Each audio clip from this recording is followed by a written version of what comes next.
I knew something was off the second we walked into that ballroom. The air wasn't thick with perfume or chatter like usual. It was heavy with whispers. My husband, Richard, didn't notice.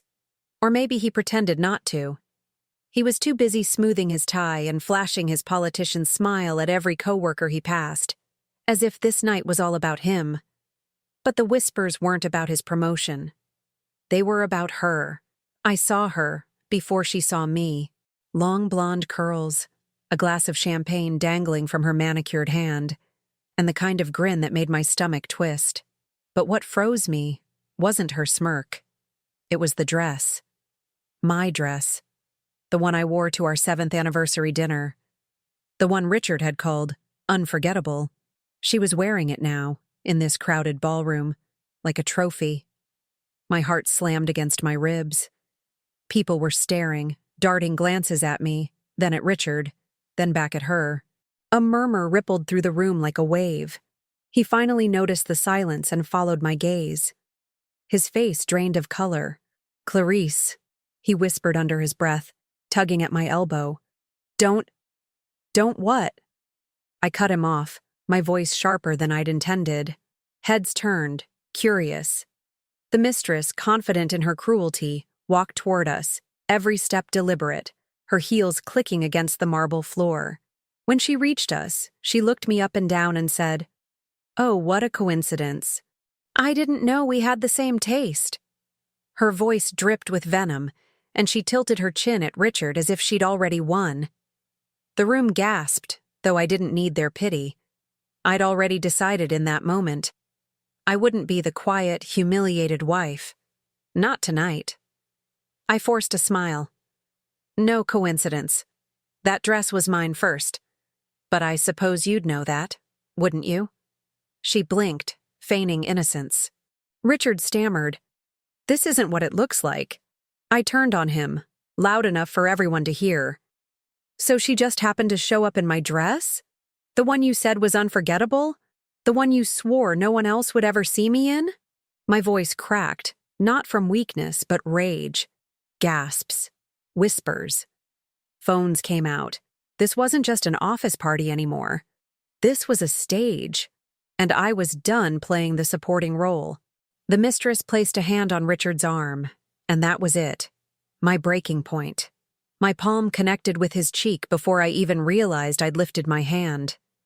The crack echoed through the ballroom, sharper than the clink of champagne glasses.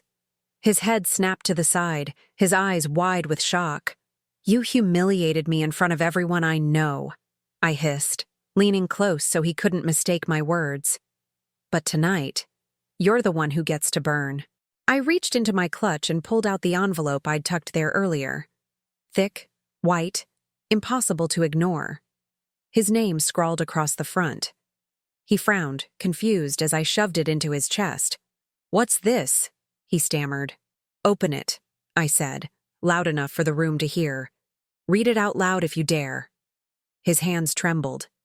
He didn't open it, not yet, but the color drained from his face. He knew. He knew exactly what it was.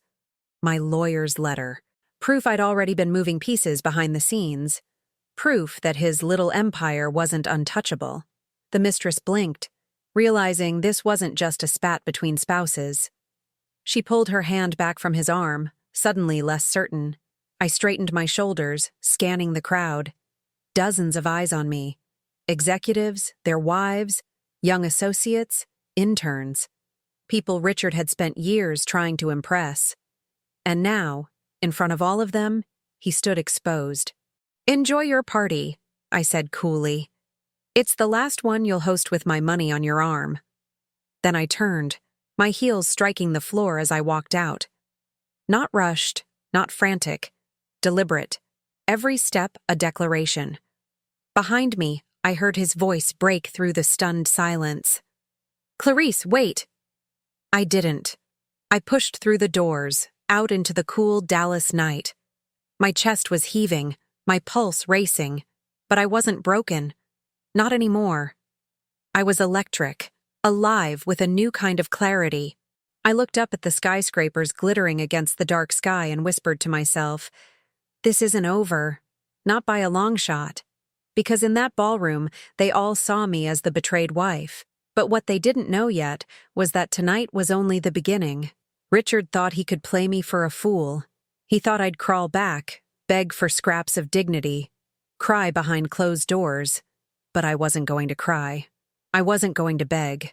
I was going to destroy him. And when I was done, he'd wish that slap was the worst thing I ever gave him. I didn't always imagine myself standing in front of hundreds of people, slapping my husband and walking out of his life.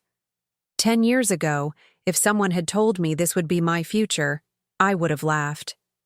Back then, Richard was the man I believed in, the man I'd built my life around. We met when I was 21, still finishing my degree, working nights as a waitress in a Dallas steakhouse. He was older, ambitious, already working his way up in corporate finance. He tipped too much, smiled like he had the whole world figured out, and for reasons I still can't explain, I believed him. By the time I graduated, I had a ring on my finger. The first few years weren't bad. We had our tiny apartment, ramen dinners, and nights spent planning the future. But the truth is, Richard's dreams came first. He wanted an MBA, and I agreed to put my career on hold to support him. I took the steady job, kept us afloat, and watched him climb. Every promotion he celebrated felt like our victory, not just his. At least that's what I told myself. When my mom passed away, I inherited the house she'd left in East Dallas. Selling it gave us the down payment for our suburban dream home.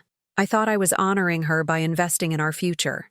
Looking back, it feels like I handed him the keys to everything I had. And then there was Hannah. Our daughter changed my world completely. Holding her for the first time made every sacrifice feel worth it. Late nights, tight budgets, the constant loneliness of being married to a man who was always busy. It all seemed bearable when I remembered I was building something for her. She became my anchor, but anchors can't hold back storms. The first warning sign was small. He came home late, smelling faintly of perfume that wasn't mine. He brushed it off, said it was from a client's hug after closing a deal.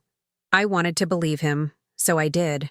Then came the business trips that seemed to multiply. The nights where he'd guard his phone like it held national secrets.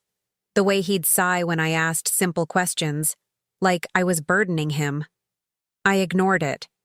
I told myself marriages have seasons. I told myself he was stressed. I told myself I was imagining things. But deep down, I knew.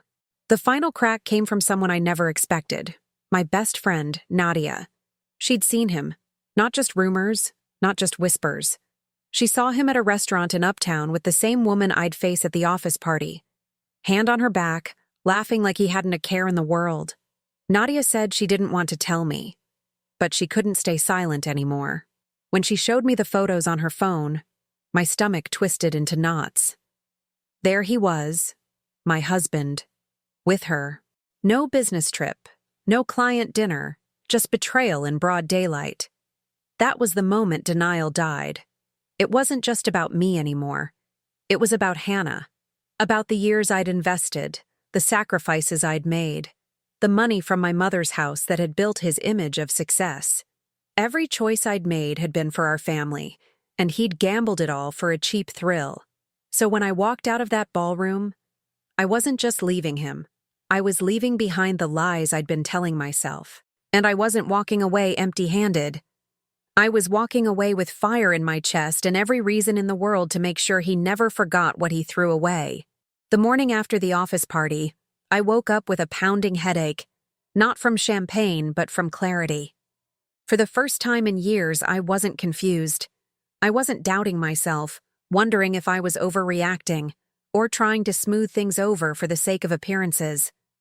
I knew exactly what I had to do. Richard was still at the hotel that night when I slipped into our house. His suits hung in neat rows in the closet, his cologne lingered in the air, and for a split second, I almost collapsed on the bed and let myself cry. But then I thought of Hannah, asleep at my sister's place, blissfully unaware of the storm her father had unleashed. That thought hardened me. No more tears. Not for him. I grabbed a duffel bag and started packing. Not everything. Just the essentials for Hannah and me. Clothes, birth certificates, the box of keepsakes I couldn't leave behind. My hands shook, but not from fear. It felt like adrenaline, like I was finally steering my own life again. The next call I made was to the bank. I'd been joint on every account since the beginning, and I knew the numbers better than he realized. I moved half into a separate account under my name, the half that was legally mine, though I knew he'd scream theft when he found out. Then I froze the credit cards. I could almost picture his face when his next flashy dinner with her got declined. By noon, I was sitting in a lawyer's office downtown. The receptionist gave me the kind of sympathetic smile I hated, but I squared my shoulders. I want a divorce, I told the attorney flat out. He leaned back, surprised by how calm I sounded. I wasn't calm inside, but I wasn't going to give Richard the satisfaction of a broken wife. We went through the basics: custody, assets, my mother's inheritance. Every detail felt like a chess move, and for once, I wasn't playing defense. I was making the first moves, setting the board in my favor. When the lawyer asked if I had proof of the affair, I pulled out my phone and slid Nadia's photos across the desk. He whistled low. That'll help. That night, Richard finally came home. His tie was loose, his face pale, like he'd aged 10 years in a single day. He stopped cold when he saw the half-empty closet. "What the hell is this?" he demanded. I folded Hannah's school sweater and placed it in the bag without looking at him. "It's called leaving, Richard. You should try it. You've had enough practice." He ran a hand through his hair, pacing. "Clarice, you can't just take off like this. We need to talk. We can fix this." I laughed. Actually laughed. The sound startled even me. "Fix this? You paraded your mistress in my dress in front of your entire office. You've been lying to me for months, maybe years. There's nothing left to fix." His jaw clenched. "This is overreacting. Think about Hannah. Think about our family." At that, I finally looked at him. My voice came out sharp, unwavering. "I am thinking about Hannah. That's why I'm done letting you drag her through your lies. She deserves better than a father who sneaks around hotels and uses his wife's inheritance to bankroll his affair." The words hit him like a slap, and for once he had nothing to say. His mouth opened, then shut again. He looked smaller somehow in that moment. "I've already spoken to a lawyer," I added, pulling the copy of the letter from my bag and placing it on the counter.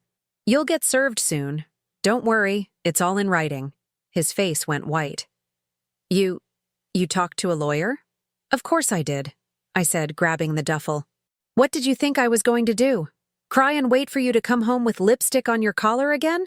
He tried to follow me as I headed for the door, but I held up a hand. "Stay back, Richard. Every step you take toward me from now on, remember, I'm already 10 steps ahead." I walked out, my keys clutched in one hand, the bag over my shoulder. My heart pounded like I'd just jumped off a cliff, but I didn't stumble. Not once.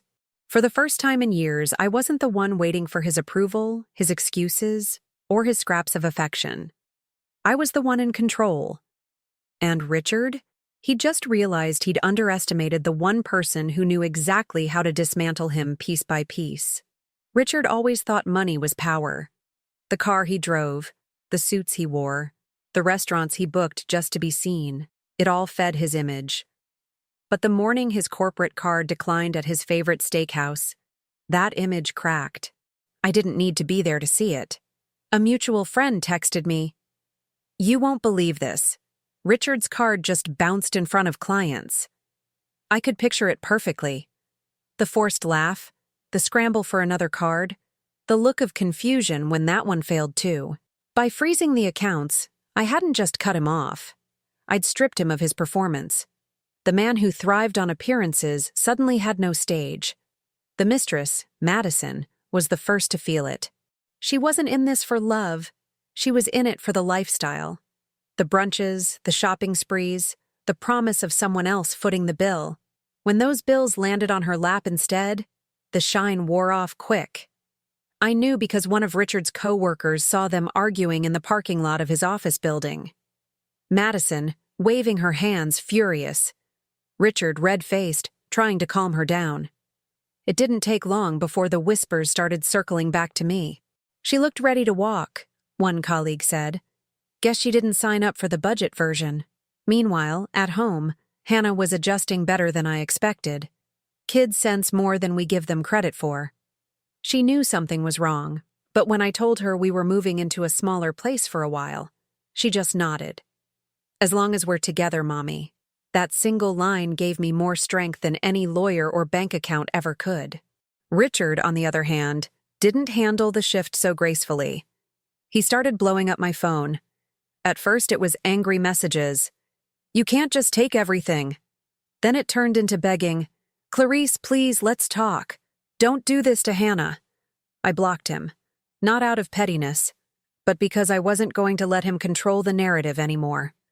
But silence has a way of driving desperate men mad. He showed up outside my sister's house one night, banging on the door, demanding to see me. I stayed upstairs, holding Hannah close while my brother-in-law told him to leave before he called the cops. Through the window, I saw him pacing on the sidewalk, pulling at his hair, shouting that this was all a mistake, that he just needed to explain. Explain what? That he had humiliated me in front of his colleagues, that he'd gambled our marriage for someone who bolted the second the money dried up? There was nothing left to explain, and while he unraveled, people noticed. His co-workers whispered that his promotion was suddenly under review. Clients backed away. In Dallas, image is everything, and Richard's was crumbling fast. One woman even reached out to me anonymously, saying she'd seen him bring Madison to a company dinner months earlier and felt guilty for staying quiet. Now that the truth was out, people wanted distance, not association. What struck me most wasn't just his decline, but how quickly the world adjusted without him. Friends who once adored his charm started checking in on me instead. Family members who used to gush about his career suddenly fell silent when his name came up. Even his father, who once bragged about Richard's success, stopped returning his calls. It was like watching a castle collapse from the inside out, bricks falling one by one until there was nothing but dust. And me? I didn't gloat. I didn't throw parties or dance on the ruins. I just kept moving, meeting with lawyers, documenting everything, planning for Hannah's future. Every time Richard stumbled, I reminded myself, this isn't revenge for the sake of revenge. This is survival. This is justice for every night I cried into my pillow while he was working late. The final straw that week came in the form of a voicemail. His voice, frantic, breaking. "Clarice, please, just talk to me. You're ruining me. Don't let this end like this. I'll do anything. Please just give me one chance to explain." I listened to it twice, then deleted it. Because here's the truth. I wasn't ruining him. He was ruining himself. All I did was finally step out of the shadows and let the spotlight hit him. And when it did, everyone saw the cracks I'd been living with for years. For the first time in a long time, I felt steady. I wasn't waiting for the next betrayal, the next excuse, the next apology wrapped in empty promises. I was done waiting. And Richard? He was just beginning to realize what it felt like to be powerless. It was my sister who invited me to dinner that Friday. A quiet family night, she promised. Just her husband, my niece, and Hannah. I agreed because I wanted normal. I wanted Hannah to laugh with her cousin, to eat spaghetti around a table where love still lived. What I didn't know was that Richard had invited himself. We were halfway through the meal when the front door opened without warning. Hannah froze mid-bite, her fork dangling. My sister shot me a panicked look, but before anyone could react, Richard strode in like he still belonged. He wore that same designer suit, but it hung differently now, tired, wrinkled, like him. And of course, trailing behind him was Madison. She had the nerve to smile, sliding off her coat like she'd just arrived for cocktails. My sister's jaw dropped. My brother-in-law muttered something under his breath that I won't repeat in front of Hannah. "Clarice," Richard said, holding up his hands. "Please, we need to talk. You can't keep shutting me out. This is our family." I stood slowly, pushing my chair back. "Family? You brought your mistress to my sister's dinner table and dared to use that word?" The room went dead silent. Hannah stared at her plate. my sister gently pulling her into the kitchen. I didn't stop them. She didn't need to see what was coming. Richard glanced around nervously, like he hadn't expected me to fight back in front of witnesses. "You don't understand," he started, his voice low. "Madison and I cut him off with a laugh so sharp it felt like glass. "Don't bother explaining. I already know. The hotel receipts, the bank transfers, the late-night charges on the card I froze. You left a paper trail that could stretch across Dallas." Madison's face drained of color. "What receipts?" she hissed at him. I pulled out my phone and tapped the screen. These. One by one, photos and documents filled the air between us.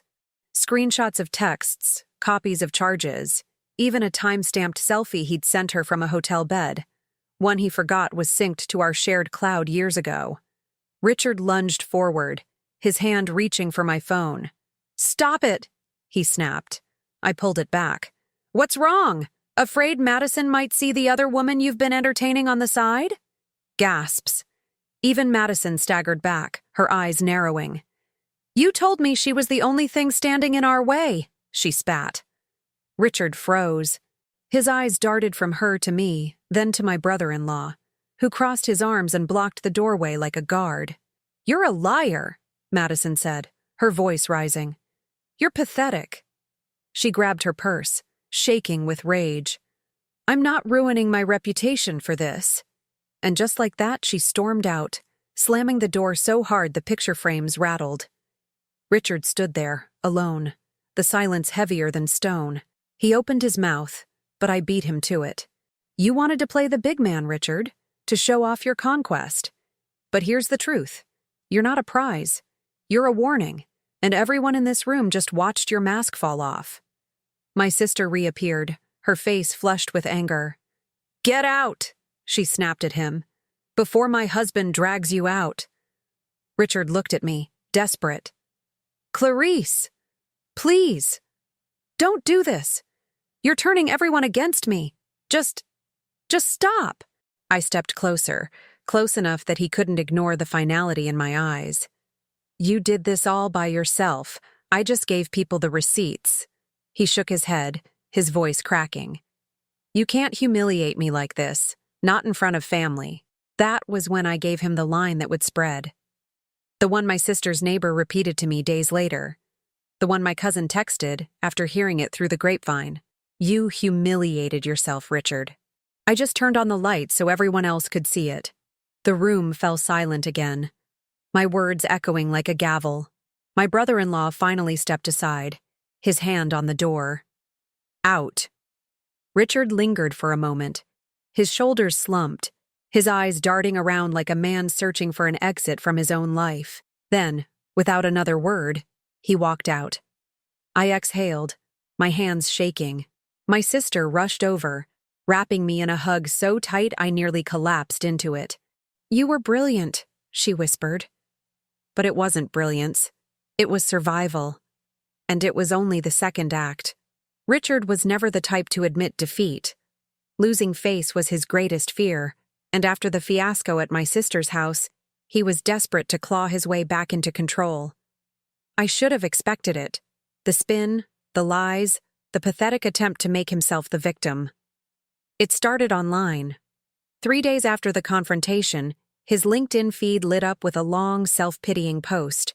He wrote about personal struggles and betrayal within his own home, painting himself as a hard-working husband blindsided by a spiteful wife. He didn't mention Madison by name, of course, but he made sure to frame me as the unstable one, the woman who lashed out and spread lies. For a few hours, it almost worked. Some colleagues commented with sympathy, others offered prayers. A few even messaged me privately asking if I was okay. That was his first mistake. He underestimated how many people already knew the truth.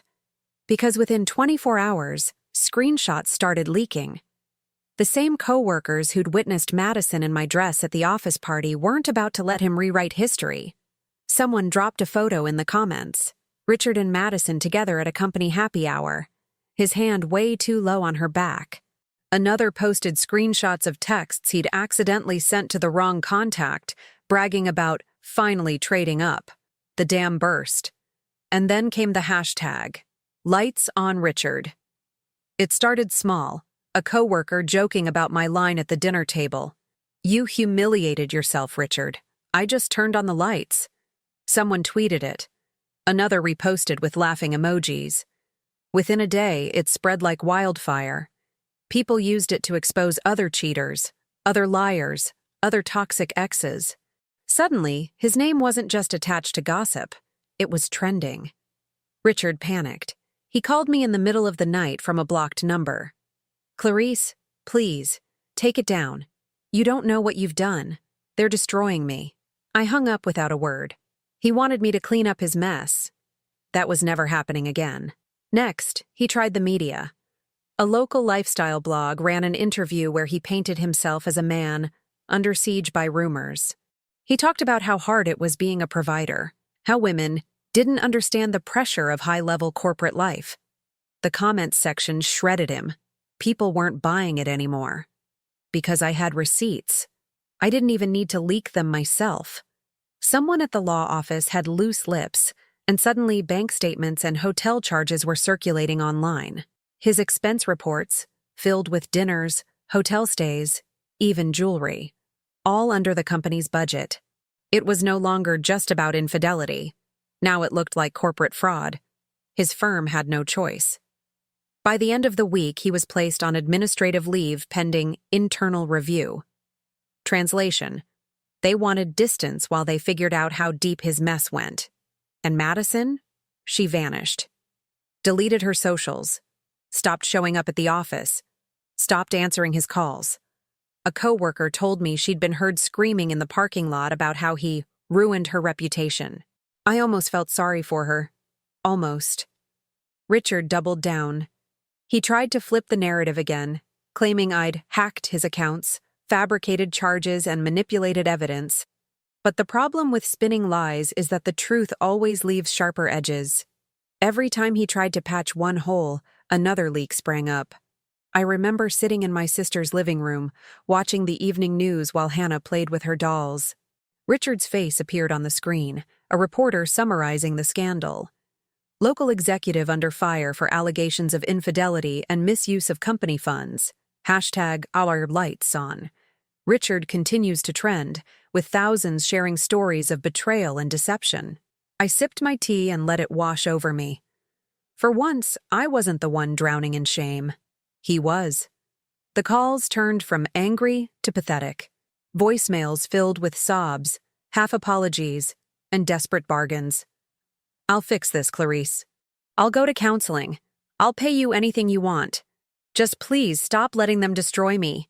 But I wasn't letting them destroy him. He was doing it all on his own. The final blow came from within his own family. His father, once his biggest champion, released a statement distancing their name from his actions. I read it twice, unable to believe it came from the man who used to brag about Richard's promotions at every holiday dinner. The Johnson family does not condone dishonesty, financial misconduct, or behavior that disrespects the sanctity of marriage. We stand with those who value integrity. In one sentence, his father severed the rope Richard had clung to his entire career. Without family support, without corporate backing, without Madison to prop him up, he was left exposed. And me? I stayed quiet. I didn't feed the fire, didn't post, didn't leak. The beauty of it was, I didn't need to. His downfall had its own momentum now, fueled by the people who'd once applauded him. For years, I'd been invisible, the wife behind the man. Now, he was the one fading into irrelevance, his desperate voice drowned out by a chorus of truth. And I wasn't done yet. Because while the public humiliation burned, the real war was just beginning. The courtroom, the bank accounts, the custody papers. The kind of battle that leaves scars you can't PR spin away. The day the divorce papers were filed, I felt a weight lift from my chest. It wasn't joy, not yet, but it was freedom. The first step toward ending years of sacrifice that he'd turned into betrayal. My lawyer slid the stamped copies across the desk and said, "He's going to fight this tooth and nail. Be ready." I was ready. Richard thought he could bully me into submission. But in court, with receipts stacked against him, his swagger evaporated. The judge looked unimpressed the moment he tried to spin me as unstable and vindictive. That narrative had already collapsed in the public eye, and the legal system didn't buy it either.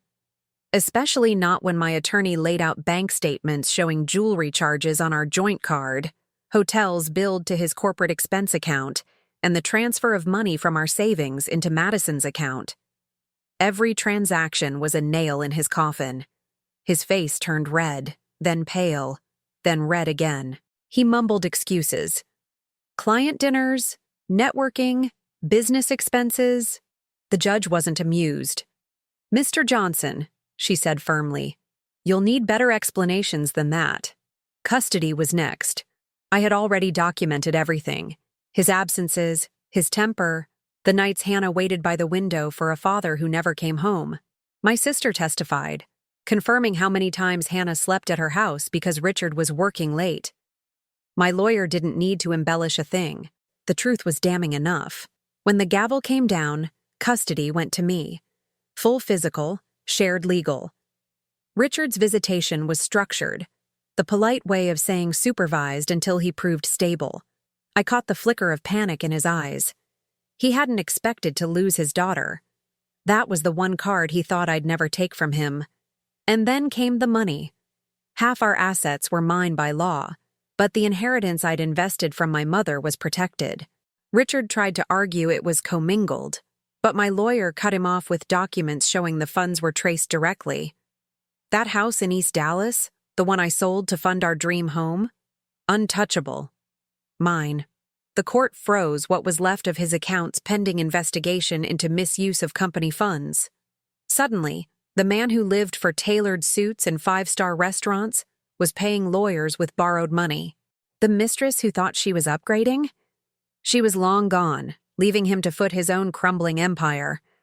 Word of the courtroom fallout spread fast. His father called me afterward, not him. "Clarice," he said quietly, "I'm sorry. You deserved better. Hannah deserved better." I didn't cry. I didn't thank him. I just said, "I know," and hung up. Later, I heard from a cousin that Richard's father had cut him off financially. No more access to the family trust, no more corporate introductions. The Johnson name, once his safety net, now shut its doors on him. Even his brother, the one who'd vouched for him at work, sent me a message saying, "He brought this on himself. Don't feel guilty." Guilty? I didn't. Not anymore. Richard tried one last move, filing motions to delay proceedings, stalling in hopes of cornering me into a settlement. But every time he tried, my lawyer was there with airtight counter-arguments. Months of preparation on my end, saving emails, documenting calls, tracking expenses, all paid off. The judge grew impatient with him. "Mr. Johnson, dragging this out will only increase your fees. My advice? Accept the consequences of your actions." By the end, Richard wasn't just humiliated. He was dismantled. The house? Sold. My share wired directly to me. His portion eaten alive by legal fees and debt. The car? Repossessed when he missed payments. The company? Terminated his contract quietly, citing ethical concerns. By the time it was over, Richard was living in a furnished rental off a highway, stripped of the image he'd clung to so tightly. No more tailored suits, no more luxury dining, no more spotlight. Just a man in freefall, facing the wreckage of his own making. And me? I wasn't celebrating with champagne or dancing on graves. I was tucking Hannah into bed at night, building a stable home, slowly reclaiming the life he'd drained from me piece by piece. The whispers around Dallas changed. No longer poor Clarice. Now it was, she stood up. She won. My name wasn't tied to his scandal anymore. It was tied to resilience, to survival. The last time Richard tried to call me, it was from an unknown number. My phone lit up with his name, and for a moment I considered answering. Maybe out of habit, maybe out of curiosity. But then I thought about Hannah asleep in the next room, her future finally free of his chaos. I declined the call. He could keep his pleas, his excuses, his desperate grasp at the life he'd lost. Because the truth was simple. Richard had built his world on lies, and when the walls came crashing down, no one pulled him out from under the rubble. He was broke, he was isolated, and he was finally powerless. Exactly where he put me for years. Only now, I wasn't powerless anymore. It was raining the day I saw him again.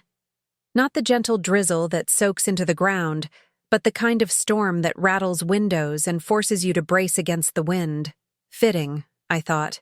Chaos seemed to follow Richard wherever he went. I hadn't planned on seeing him.